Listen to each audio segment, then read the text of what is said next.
Anchors up, sells it full. Welcome to the Sloopcast. How are you doing today, Kyle? Doing all right, Jared. Doing all right. How are you doing today? Doing all right. New tradition, good tradition. There we are. Got that out of the way. All right, Kyle. Before we kind of sounds like Ohio State. Kind of got that out of the way. Hopefully. Yeah, kind of got that out of the way. General thoughts about the game before we get into the actual report card. The offensive line without Josh Simmons is broken. Quite frankly, we put a lot of hope in Zen. He struggled, then he got hurt. And I don't know if we got any official word yet on his injury status, but it looked a lot like a similar injury to that Josh got. So listen, I don't know what the answer is for the offensive line other than, giving one of the Armstrong twins a 80 number and having them play tight end and just block for the rest of the season and just play with 6 offensive linemen for the rest of the season. I don't know if there's a young offensive lineman on the team a young offensive tackle who the powers to be at Ohio State just thought, well, maybe he's just not ready yet, or maybe we just shouldn't put him out there yet. And that one is deeply hopium. They're just going to have to figure out how to play without a quality left tackle, which you can do for a lot of the upcoming season, but you're not going to win a national title unless you figure something out. And I don't know what that something is. And there's a lot of somethings you can do to make up for a struggling left tackle. There's a lot of things, but they all come at a sacrifice. And, I'm at least partially kidding when I say take one of the Armstrong twins, and give them an 80 number and have them play tight end for the rest of the year on the left side. So you have an additional offensive lineman out there all the time. And I say that partially kidding. Also, it doesn't have to, it could just be G. Scott, but then you lose G. Scott as a passing option. But even if you were to take an offensive lineman out there and put him out there and have another offensive lineman on the field for the rest of the year, then you're still taking G. Scott off the field.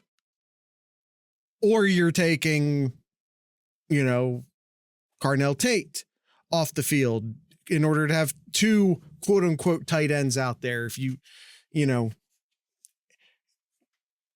Ohio State does not have, unless there's a shocking revelation that one of the young guys is just going to, maybe not a great practice player, but they threw him out there and, oh my God, he's actually kind of good, which I wouldn't put a lot of hope in.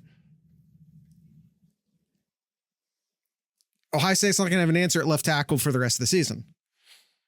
They lost their best player at their thinnest position, and that's bad. Yeah, and you saw it too throughout the game there. Just, yeah, it was painful. It was painful watching that game here. It's something interesting that I'm just looking at the stats here, Jared. A lot of tight ends. There was 3 tight ends played in this game, and only 3 wide receivers. So no Okay. Ballard, no Ennis, no Rogers. None of those guys got in. It was Tate, it was JJ, and it was EE. That was it. Okay. That was it. So, they only had like 44 snaps, so it's not shocking that they didn't go to their bench a lot on the offense. Exactly. Yeah, I don't know what the answer is. maybe it is like what Jared said, put an 80 number on a lineman, and then you play six offensive linemen on certain plays. Like, yeah, I mean, and there's a lot of things you can do as far as like running back protection and, having a tight end over there, even if they're going to go out for a pass, but make sure they get a good hit on the defensive end first. Like, there's a lot of things you can do, but the more help you provide, the more help you provide your left tackle, the more you lose somewhere else. Not to mention it's going to be like a pretty hard tell, or unless that, tight end's just always going to play there for then on, then maybe it's not. I don't know, but it affects how you're going to line up, and it affects your packages, and it's going to have a lot of downstream effects when you're going to have to constantly be looking after your left tackle. And, I feel like, when Zen went down, they moved Jackson out the left tackle, and they brought Montgomery in to play left guard. By the way, Montgomery, you stick him in an 80 number and have him go play tight end. That's, early in his high school life, there was a lot of talk as to whether or not he was a tight end or a tackle. So, hey, maybe you stick him out there and you have him play tight end or something. I don't know, but they stuck Montgomery at left guard. They put Jackson at left tackle. Is that a tell of what we're going to see against Penn State? I don't know. It's maybe it'll work out for maybe Jackson will actually be a pretty decent left tackle. That's the hope. I think that's the hope there. Yeah, my hesitation in saying that is they had 2 weeks knowing Josh Simmons was out, and Zen was the choice they made. Mm-hmm. Yep. Which leads me to believe that was their best choice. And I'm not going to stand here and rip Zen while he has a bum knee and whatnot, but he played not great. Like it was bad. And it wasn't just him too. There was no. The entire offensive line played poorly. Tegra played poorly as well too. Right. Looking at the PFF score here, Jared, surprisingly, Zen actually did. What was it here? He actually, he was third. Yeah. Third of the 5 starting. Yeah. Linemen. Look at best for run blocking. Yeah. But yeah. Look at his score for pass blocking though. Yeah, I know it's about as low as it can get there. But Tegra overall had pretty poor showing as well too. So if I could get those words out there. So the question sounds like you were here, trying to say something else for a second. Yeah. I know we're spending a lot of time here. And it's worth doing. It's worth doing. So I asked the question in our chat before we started recording here, Jared. Is this a reverse Ask Sloopcast? Yes, we'll do a reverse Sloopcast here. Who should be the starting 5? Where do you put them at, and what does Ohio State need to do to fix this offensive line issue here? Obviously, it all starts with recruiting, but obviously that's not going to fix next week. That's not going to fix in 6 days here. But what are your 5? Where do you put them? And what would you like to see Ohio State do to help out Howard and the running backs too? Because the running backs had no holes to run through, and it was just a bad day overall. Offensively, yeah. Mm-hmm. I thought the defense played well, but we can. So who are your 5, Jared? Who do you have with your 5? I mean, right now, I mean, I think that it's thinking that. Jackson at left tackle, I guess. Yep. Jackson, I think the three obvious ones: Jackson at left tackle, Fryer at right tackle. Yeah. And McLaughlin's at center, obviously. McLaughlin at center. Yes, set that center. That's your three. In my opinion, I think those are your three obvious ones. Those are your three best offensive linemen, and they should be in really the three of the five important positions there. I mean, all five are important, but your tackles and your center. So left guard, right guard. They've been playing both Sareveld and Chabola at right guard all year. So I was a bit surprised. Had a pretty bad game. Yeah, he did. I was a bit surprised. He was going up again. Okay, this also needs to be said. Nebraska has a really good defensive line. And we said that, like, their defensive tackles were really, really good. And I was really surprised. They're not as good as Penn State's, though. Yeah. But the defensive line as a whole, I don't mean specifically the tackles. Yeah. But Butler had himself a crazy game too with all the pressures. Yeah, he was eating up the left tackle. All right, Kyle, we do need to get into the report card. All right, let's do that. Yeah, we'll move. I guess We'll move a little bit quicker here, though. But the two guards is the big question, though. But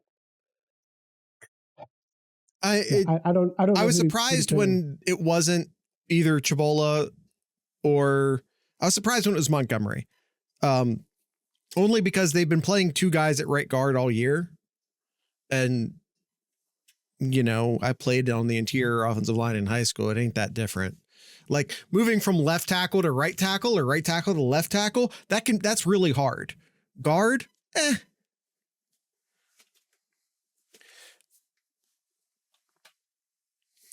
All right, I guess let's go ahead and jump into it. I know we'll move a little bit quicker here since we spent quite a bit of time already here.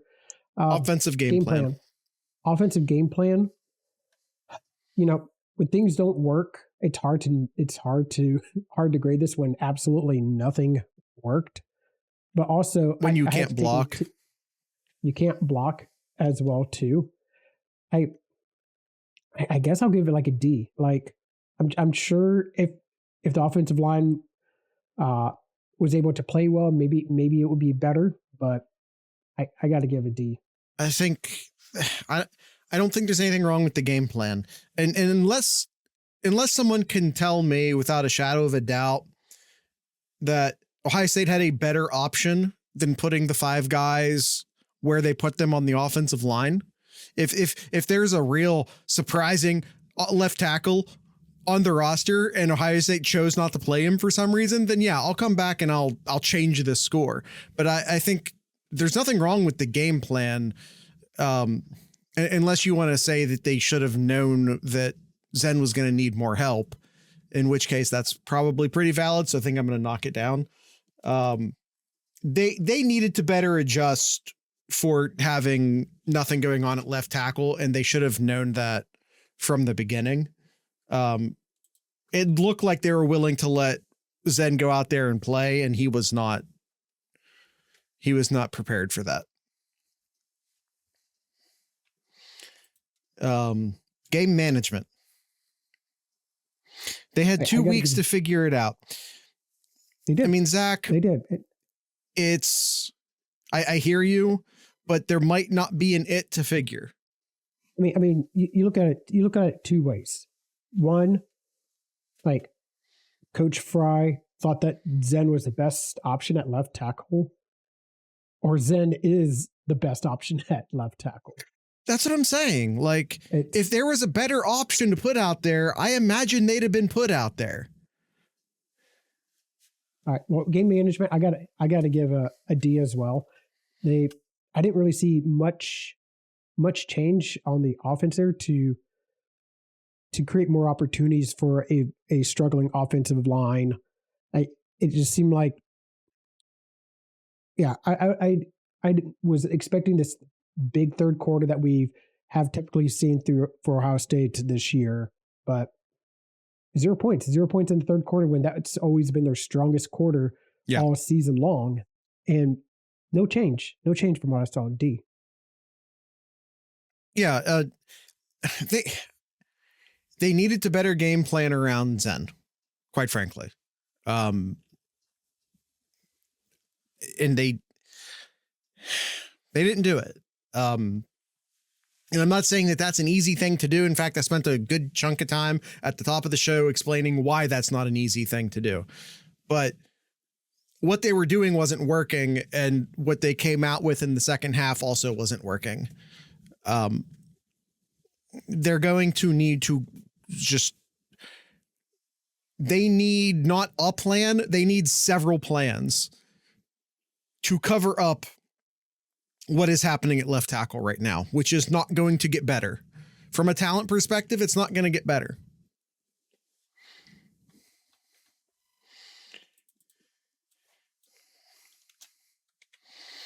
Passing. All right, passing. Honestly, I thought Howard was good. I thought Howard was great, quite frankly.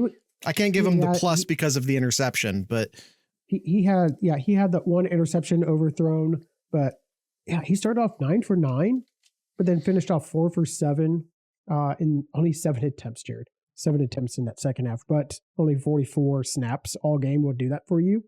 But yeah, I thought he was good. Yeah, I'll say an A minus. I'll see an A minus. That interception was definitely costly when they were moving the ball, and a few balls that were a little higher than I would like to have seen, but yeah, really solid. I mean, considering he had more pass rush. Yeah. In his face. Step up and make the throws. Yeah. He did a really good job throwing it away when he needed to throw it away, or run with it when he needed to run with it. He did a really good job evading the pass rush that was constantly coming at him. And yeah, some of the balls were off target a bit, but he didn't have a clean pocket to throw from. Notably, some of his best passes of the day were passes he got to throw when the blocking was good. Shocking how that works. All right, running. Now, we're talking about the running backs and not the run blocking.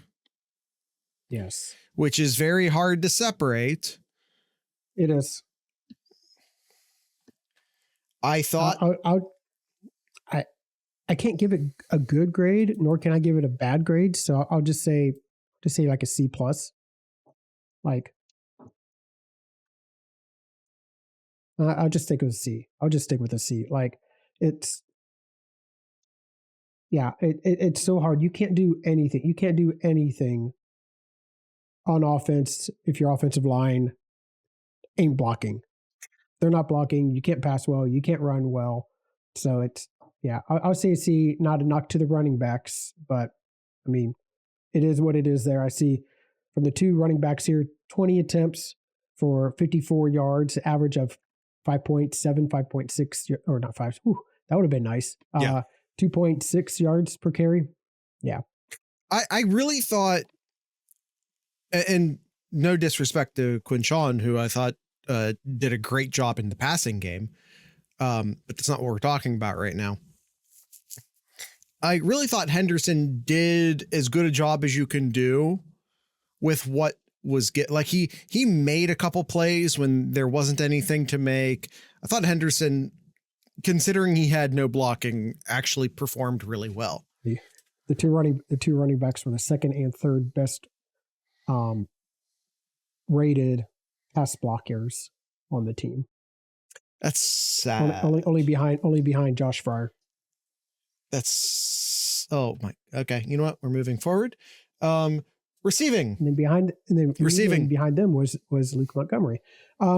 Receivers. Luke Montgomery didn't do any pass blocking. Well, he had one pass block. They threw the screen. There was one actual offensive play after Zen went down.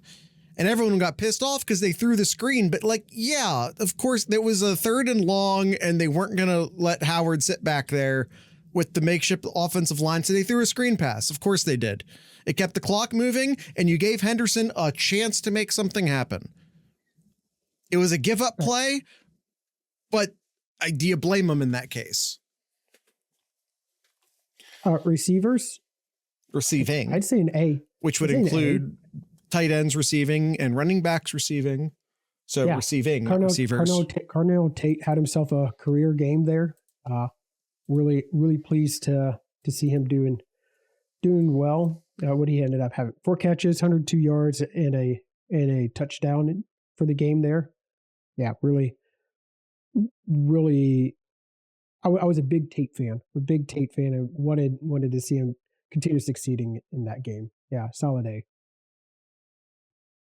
We've talked enough about the blocking. Can I just hand out some Fs and move forward? Is that fair? Yep. Let's just move forward. Yeah. We've talked enough F's about the blocking. Around. Yep. F's all around for run block and pass block there. While Jared's doing that, third downs. Horrendous. Third downs. 1 for 10. 1 for 10. That's a straight up F for me. Yeah. I mean, and you have to look no further than the 2 categories directly above third downs, which is the blocking, to understand why the third downs were what they were. Jared and again, I've said this many times in the number of years that we've been doing this. It all starts in the trenches. You got to win that. You got to win that line of scrimmage. Even in this pass happy football era that we're in right now, it still all starts in the trenches with the slobs there, and they're not getting it done. Legitimately, if you go look at the Super Bowls that Tom Brady lost, it's because there was pass rush. If you can't protect your quarterback can't throw, even if that quarterback is Tom Brady. There are some things you can't do without. And pass blocking is one of them. The other one is good marketing, which is why I'm taking you to this ad break. The sloopcast.com, always be plugging. Patreon.thesloopcast.com to support us financially. Discord.thesloopcast.com to come hang out with us on game day. Digitally speaking, of course. YouTube.thesloopcast.com to watch all of our episodes. Merch.thesloopcast.com, Spotify, Apple.thesloopcast.com, 7071.thesloopcast.com if you want some merch that doesn't look like podcast merch, but just sort of celebrates the state of Ohio. That's why we have the second merch store. All of that and more can be found, or you can find links to those things at thesloopcast.com. And of course, if you want to avoid the ads that you're about to hear, you can join our Patreon, patreon.thesloopcast.com for as little as $3 a month. Here are those ads now.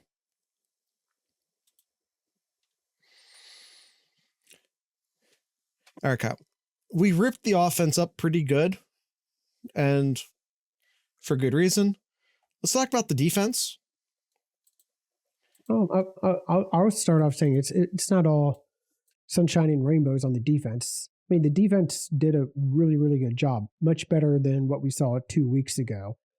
But so there's still a lot of issues that we saw here. Especially, I was really, really disappointed on the running game. My early thoughts here, Jared. They led up. Looking at the number real quick here, almost 4 yards a carry on the ground.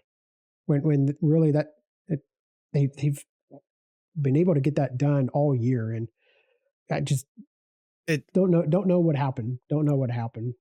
In my estimation, what happened was that they spent a lot more time on the field than they normally do. Ohio State's defense has had the luxury in most cases this year not to be gassed, not to, have to come back on the field immediately after a 3 and out. And that wasn't a luxury afforded to them in this game. Yeah. 66 plays, which is still not I mean, it's a lot more than Ohio State had in this game, but it's not, we've seen much higher numbers in the past too. So it's not like it's a ridiculous amount. But I think the key thing here to look is that Nebraska was on the field for about 5 minutes, 4.5 minutes longer than Ohio State's offense there. How do you grade the defensive game plan? But I saw I saw some changes along the defensive line that I really liked. They were widening. Yeah. They made a lot of defensive line adjustments, and they did get a lot of pressure. And I don't want to directly say as a result, because it's also worth noting that Nebraska's offensive line is also not very good, especially in terms of pass blocking. So, there was a deliberate attempt to change the game plan, especially along the front four. And I really liked a lot of those adjustments. There were a lot of great adjustments. Yeah, it was really, really pleasing. Like JT had a really had a great game. Ty Hamilton and Ty Leak really coming through inside there that haven't seen a ton of. We know they're very talented, but we just haven't really seen them. But I really think we saw that linebackers really getting in there. Cody Simon, especially in that second half, was just on fire. What was on fire was crucial. Sony Styles made some really important tackles out in space there. So yeah, I think overall the game plan, I thought it was okay. They didn't, especially in that first half, they really limited Raiola from making big plays, and eventually he got going in that second half there. But I was okay. I was okay with the game plan. I would say a B. All right. Does chat have a game plan grade? Game management. How do you think the defense did as the game went? What was your plan, Jared? Oh, I gave him an A. I mean, for no other reason than the adjustments along the defensive line. I thought they came in with a really good scheme. I thought they were dialing up a lot of pressure. Raiola was able to get some rushing yards on them, which I think was fine. Because he hadn't really I think he had like 7 actual rushes coming into this game. And I think he had more than that this game. Or at least close to it. What number of rushes did he have minus sacks? Do you have that answer immediately, 8. Kyle? He was sacked once. And on the stat, he says he was not sacked once. He was sacked more than once. I'm sorry. I was looking at halves. I apologize. Okay. Yeah. He was sacked 3 times. So he rushed 6 times. Okay. Which, yeah, I think he ran 7 times. I think he was 21 official rushes coming into the game, but 14 of them were sacks, something like that. If I remember, I don't know, maybe I'll go back and watch Know Your Enemy again, because I know I said it during that show. So yeah, he got some rushes that they weren't really anticipating because he didn't do it all year. And outside of one of those, and one of those rushes, he actually got some decent yards on. The other ones, I think you just let him have that in many ways. But I liked the game plan coming in. And I don't think there was really any issues as far as the ongoing management of the game on the defensive side. Do you? No, it wasn't outstanding, but I thought it was fine. So I'd say B. I'd say B as well. I don't watch myself. That was the joke, that I'd have to go back and watch my own show. Yep, B for me. What do you got, chat? Yeah, I think they had a B+ for game plan as well. Run stop. I was a little. This is where I was really going to grade a little bit more harshly on. Dowdle rushed for 4.3 yards a carry, and Johnson had a really good second half here. I know it shows 8 attempts for 30 yards, but honestly, it seems like each of those attempts that he ran were crucial, to get really good yards there. And he averaged almost 4 yards a carry. And looking at what they did against Indiana. Okay. I'd expect. hold on. I'd expect Ohio State's defense to be able to check them in line a little bit more than what we see here. Yes, I know that they had a lot of turnovers, put the defense in bad situations there, but and they had to start passing more. They couldn't run more. I get all of that. Yeah, it's a real pet peeve of mine in the wake after this game of everyone saying, well, did you see Indiana? Did you see the game against Indiana? And the question I keep asking other people is like, did you see any of their other games? Like the Indiana game is such an outlier for this Nebraska team. Like it was a disastrous game. Things fell apart for them really quickly. They had some really costly turnovers. That game fell apart. And sometimes the momentum just swallows you. It's like a riptide. So I'm really like peeved by everyone going, but look at what Indiana did. This Nebraska, this was a 5-2 Big Ten team. And then I say that to people and they're like, but did you see the Indiana game? Did you see any of the other games? People are walking into this game thinking Nebraska's trash. And don't get me wrong, we should have beat them by more than 7 points. I'm not excusing that. But this is not a trash football team. Nebraska's a pretty decent football team who has a lot of issues on the offensive side because their offensive line's not great and their quarterback's a true freshman, but it's a solid football team. And yes, Ohio State should have beat them by more than a touchdown. But this team's a hell of a lot closer to Iowa than they are Akron, and I feel like people were expecting Akron just because of what Indiana did to Nebraska, when that game is a very weird outlier. I had to get that off my chest. All right, let's move on to the. Well, I said a D for the run stop. Well, not D. I'm sorry. Run stop. I'd say C minus. Say C minus. I expected more. That's fair. Chat says C. Jared has a C plus. All right. Pass rush, 3 sacks. 3 sacks in this game. 3 more than the Oregon game. So an improvement. Hey, I'll take that. So I'll say like a B. I'll stick with a B for the pass rush. Made Raiola, especially in that first half, made him really uncomfortable. And there was times in that second half too that he was getting uncomfortable. And when he got uncomfortable, he was inaccurate. There was a time when Raiola was just hitting targets because he had time, but when there was pressure, he was pretty inaccurate then. Yeah, I mean, Nebraska had a play where 2 of Ohio State's defensive backs literally ran into each other, left the wide receiver wide open. Raiola missed him. Missed him bad? Why? Because there was pressure in his face. It's not all sacks. And Ohio State had constant pressure on Raiola all day. Stuart in the chat says, they went so aggressive, they gave up opportunities up the middle, which I talked about during the game plan section of the report card. I'm fine with that. With Raiola specifically, that's fine.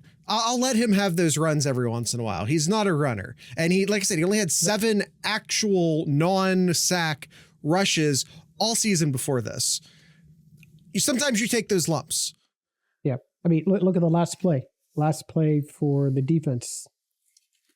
JT coming off the edge, coming right behind Raiola. He feels that pressure and gets rid of the ball maybe a little bit quicker than he wants to. Very inaccurate throw right to Jordan Hancock for the game sealing interception. Amazing what pass rush will do for you. Yeah. Interior A. Yeah, I would definitely say that interior would play really well. But let's. Okay, but hold on. Had a great game too. You say that. You say I give the interior an A and the edges a B minus. One of the reasons why the interior was getting sacks is because the ends, the edges, were forcing Raiola to step up. In several, if you go back and look at the defensive tackle sacks, they weren't deep sacks. They were pretty shallow sacks. The defensive ends forced him to step up. He stepped up into a defensive tackle, I think on at least 2 occasions. I see here that of the Ohio State, how many tackle for losses? I say have 13 tackle for losses in this game. The defensive ends got 3 of those. Yeah. Yeah, and early on, I think a lot of those came on swing passes that Nebraska's wide receivers are incapable of blocking. Yeah. And that's why you see here too, Cody Simon had 3 tackle for losses. Burke had 2 tackle for losses. Towns had a tackle for loss as well. And Igbinosun also had one as well. Yeah. And heck, even Matthews had a half a tackle for loss as well too. So yeah. Speaking of the defensive backs, pass coverage. I'm kind of torn about this. There was definitely some. I think it's better. I think it's better than what we saw. Obviously, than what we saw a couple weeks ago. But what was his name? Ja'Cory Barney. Just finding ways to get open and finding ways to keep that ball moving for Nebraska. Nebraska was 5 for 16 on third downs, and I felt like that number 17 had quite a few of those first downs as well. But better than what we saw 2 weeks ago, but I still want to see a little bit more improvement from the defensive back. So I say B-. These were not bad wide receiver. I mean, Nebraska's wide receivers can't pass block or run block. Excuse me. They can't run block, but they're also not bad wide receivers. Raiola threw 66% for the day, but notably, that's because they were throwing a lot of swing passes and a lot of screens. And that's why you see those defensive backs with all of those TFLs.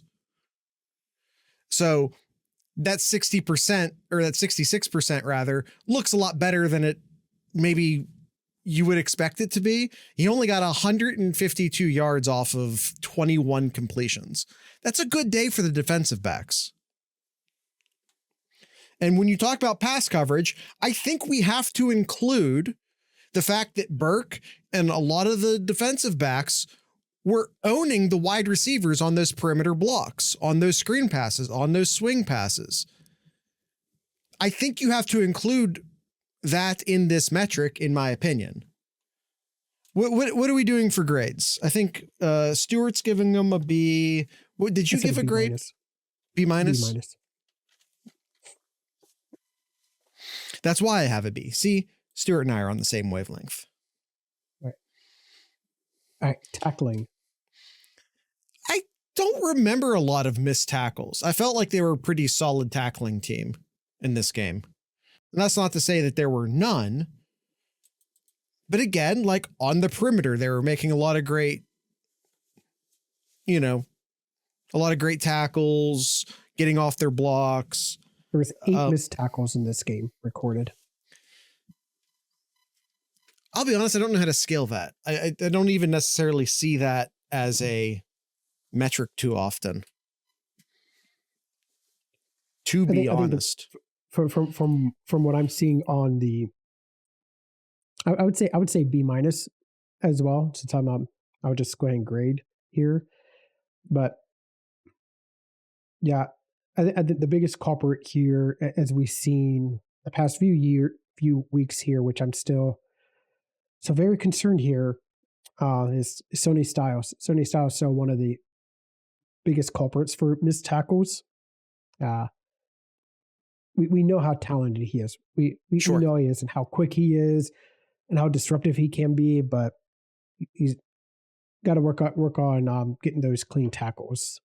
I think it's worth noting that he has moved down to linebacker this year, is probably still making some adjustments as far as that's concerned. And as far as being a linebacker, he could probably use a few more good pounds on him. He has the frame, and he has the height, and he has the athleticism, probably could. And, I know a lot of people, and so do I, love Cody, or I almost said Cody Simon, who also had an amazing day. Love Styles. But we also have to remember, despite the fact that he is in fact a junior, he also is a early enrollee, and I don't mean a spring enrollee. I mean, he skipped the senior year of high school. So he's still in many ways, specifically age, a sophomore. I think he could probably use a few more pounds on his frame, and I think that'll help with the missed tackles. Yep. All right. And third downs, I'm going to say a C-. Really? C- for the third downs. Yeah. Like 5 for, where was it here? 5 for 16 on third downs here. It's got to below 30. It was below 33% though, right? Like, knowing this Nebraska offense and how good this defense is supposed to be here, it should be better. I'm grading on expectations here. It should have been better. So I'm going to just, you can take out the minus, just a C. Don't let me pressure you. Stand by your guns. Just stand by your guns. Don't let me pressure you.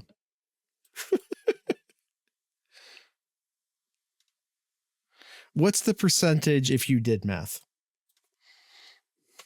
Is what Zach says, or excuse me, what Stuart says. It's 31%. Like, and I get what you're saying, that the Nebraska offense isn't great. But 31% is not a bad number from a defensive standpoint. Yeah. All right, Kyle. I don't have a good segue this time. So I'm just going to tell everyone to check out thesloopcast.com to find all of the links for all the other things we were talking about in the first ad break. You're going to get those Spreaker ads here in a second. If you want to avoid those ads, you can go to patreon.thesloopcast.com and sign up for as little as $3 a month. You can go to our t-shirt store. I'm actually wearing one of our 7071 t-shirts right now. It's a fictional Columbus professional sports team called the Columbus Pilots. I made a bunch of these for a bunch of different cities. There's the Cincinnati River Pilots. There's the Canton Rollers, the Youngstown Mafia. I made up a bunch of fictional franchises around the state, and I made logos and t-shirts for them. There's the Dayton Force. I'm trying to remember them now. I did all the ones I can see on the graphic on the screen. No, you do not get to dox me for $3 a month. That is not a part of the Patreon promise. All of that and more. Here are those ads now. Here are those ads now.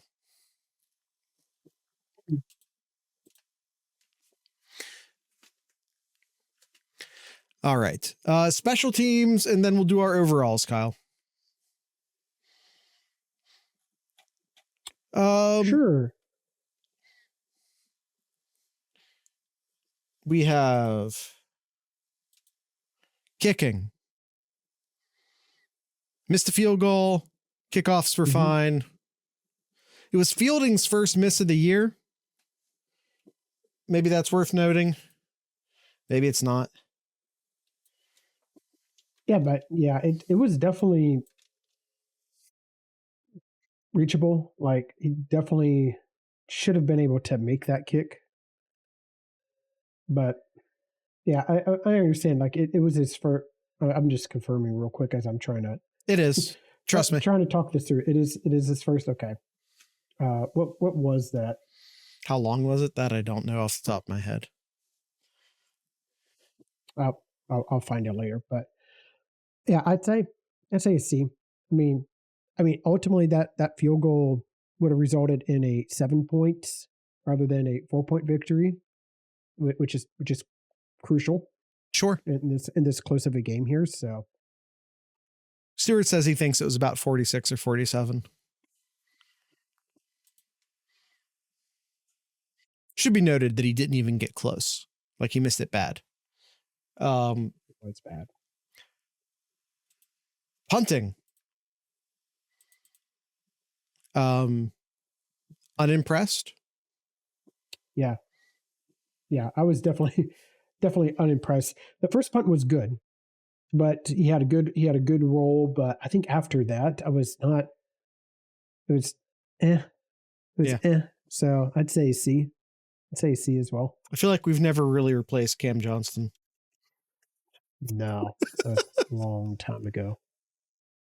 Long time. We need the Aussie unit, McClarty. Listen, I don't know why they're not playing him. I would assume there's a reason. Yep. In returning, didn't fumble, didn't go back yardage. I guess a B. I don't know. It was kind of a non-issue most of the day. Can we just get rid of the returning game? Like I feel like the returns are just not a factor. You just want to cancel this from the report card? No, we're just going to keep it just for the rest of the year. Okay. All right. I really feel like this team does not give a shit about their special teams. Can I say that? I have a really strong feeling that this team does not care about their special teams at all. Most of the returns are fair caught. We are at least, and this is a good thing, I think we are at least kicking the ball out of bounds, or not out of bounds, out of the back of the end zone on kickoffs now. So that's great. There's one return. I think it was towards the end of the game. I want to say end of the third quarter or sometime in the fourth. Ohio State didn't pressure. I think it was in the fourth quarter. Didn't pressure the punt. I was actually literally about to say this. Nebraska's had three they didn't blocks pressure the punted punt. or punts blocked this season. And Ohio State didn't even go back to do a return block scheme either. And I'm like, you choose one or the other. Like set up a return. I'm telling you, they don't care. Or go and try to block the punt there. If you decide to do neither. Yeah. I'm telling you, they don't. I'm changing my return game. Kyle's getting pissed. Give me a D. What the hell are we doing? What are we doing on the return game? On both sides, punt and kicks. Yeah. I understand you're not going to get as many kicks there, but you averaged 17 yards, two returns, 17 yards. That tells me it's piss poor blocking as well too. You have the stage, sir. Rant. Well, that's it. Hire an actual returns coach or someone who actually cares for the return game. Well, I mean, not an actual coach though, like a quality control assistant. Someone who cares for the return game. Bring Urban Meyer back just to do special teams. Let's move on to team ratings here. Team effort. They felt flat to me. They did. Especially on the offensive side. I'd say a C. And it's greatly because the defense played really well for a lot of the game. I agree. All right. Discipline. Only 3 penalties in this game. Only 3 penalties. Yeah, I don't feel. I felt like there were also. I feel like there were some. Yeah, I don't have a discipline. I'd say discipline was pretty good. Yeah, I'd say discipline was pretty good. I'd say a B+.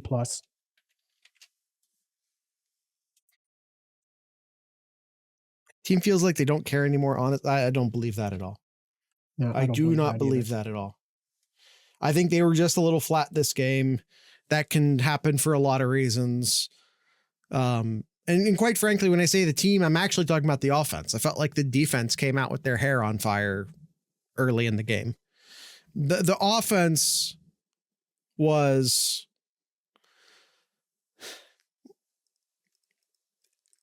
didn't feel all there. Well, but look at the first three drives for Nebraska.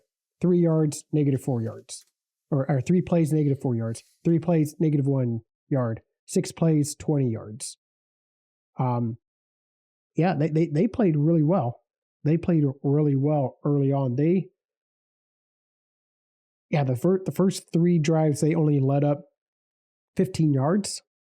Yeah, that's really good. Now, obviously things evolved and changed and all that, but yeah, they came out on fire there. Execution. Again, a lot of this is because of defense playing really well. I'm going to say C-. I think that's a drastically because of how the offense played.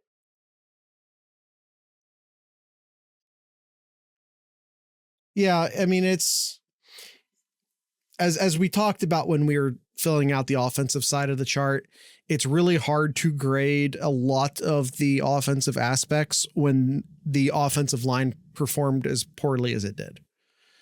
Because, like, how do you judge the play calling or the game plan or the running backs when the offensive line just isn't getting anything done? Like, how do you actually grade those things? So, all right. Yeah. All right. And the team overall,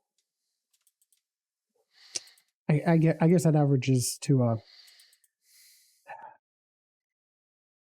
you get the win, even though your offense just mightily struggled. Didn't even get 300 yards in this game here, which is really unacceptable for how this offense is, the talent that's on this offense here. So I'd say, I guess a C. Yeah. Because to me, it's almost like the offense gets like a D and the defense gets like a B. So it kind of averages out into a C. So that's kind of how it feels to me. That's my take on that score. Listen, we can talk about all these things all day, and unless they figure out what they're going to do with the offensive line, how they're going to game plan around not having a good left tackle on the field.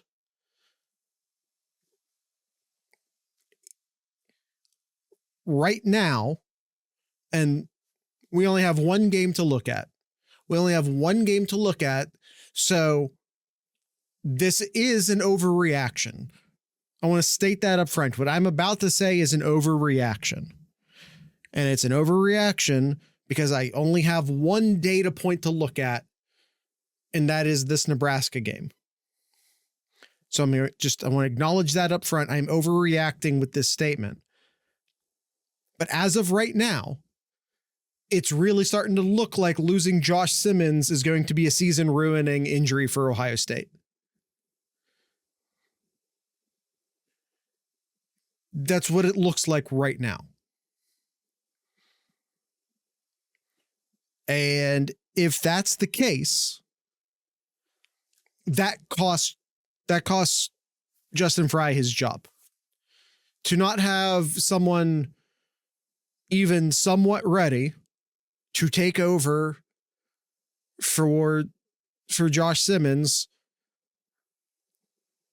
And when I say that, I'm also including the fact that he's been a subpar recruiter. So included in that statement is the knowledge that he's been a subpar recruiter. So, I understand that, like, if you don't have a guy, you don't have a guy, but it's literally his job to go out and get the guys. But if this ruins the season, and with one data point in our hand, it kind of looks like it's going to, that's that's your job. That's your job if you're Justin Fry. And I very, very rarely will make statements like that. I don't like making statements like that. But you have this amazing roster full of amazing players who, and right now it looks like Oregon's the best team in the country. And you took those guys down to the wire in their stadium, in their time zone.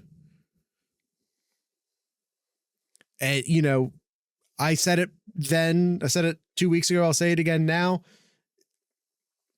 If that game was played in Columbus, we'd have won it. If that game was played in Indianapolis, we would have won it.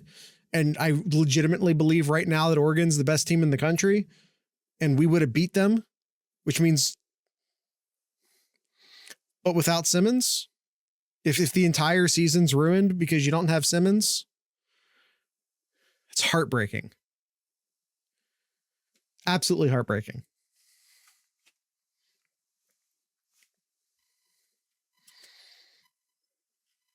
Anything else you want to add, Jared? No, Kyle. Do you have anything in Kyle's corner? I will say that the Buckeyes in the NFL did really well.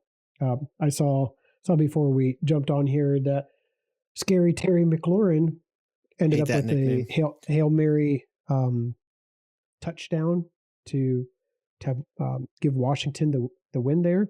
And he was one of 4 Ohio State wide receivers to have over 100 receiving yards.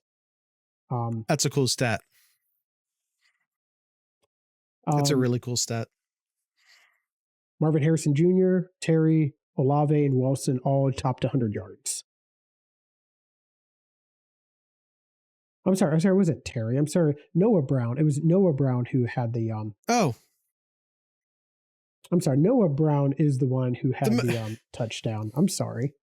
The most surprising Ohio State NFL career, the fact that Noah Brown is still killing it in the NFL, I don't think a lot of people would have seen coming. And yeah, but it's not his fault for his time at Ohio State. It was just the entire offense's fault. Certainly not his, as he has proven. But yeah. Anything else, Kyle? And everyone will always remember the game in Oklahoma and what he did in that game. Absolutely. I still will. Yeah. I know. That's it. That's it. That's all I got. That's all I got here. All right. Still remembered the pinned catch. Yeah, for sure. For sure, Stuart. I need to pick a band. I need to pick a band for the end of the show.